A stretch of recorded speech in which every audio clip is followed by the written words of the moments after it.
Ahnaf ibn Qays barcha arablarning halim kishisi edi. Jismi og'riq, beli va oyog'i bukilgan, qiyshiq, zaif qomatli kishi edi. Lekin u kishilarni puli bo'lmagan, shaklida quvvati bo'lmagan, lekin rozi bo'lgan hayotidan.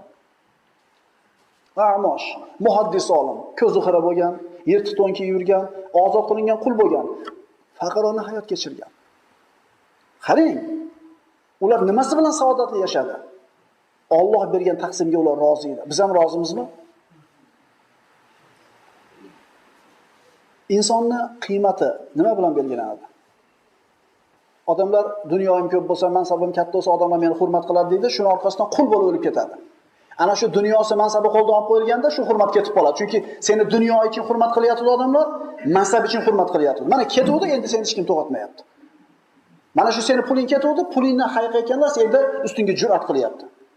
Endi insonni nimasi bilan qadrlanadi? Taqvosi bilan, ilmi bilan, zehni bilan, solih amali bilan hamda xalqiga keltirgan foydasi bilan.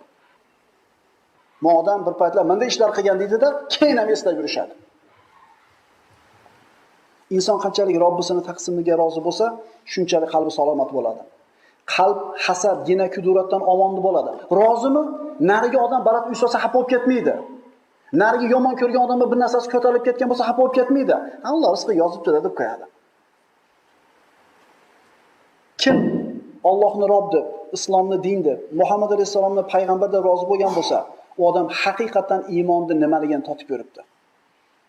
Kimni qalbi rozi bo'lsa, Alloh bu kishini qalbini boylikka, qanoatga to'ldiradi, xotirjamlikka to'ldiradi.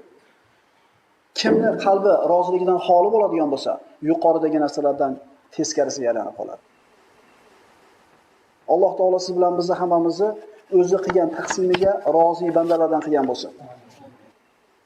Birodarlar, ana shu taqdir qilingan narsaga rozi bo'lishlik yoki rozi bo'lmaslik siz bilan bizni saodatli hayot kechirishimiz yoki kechirmasligimizni belgilaydi.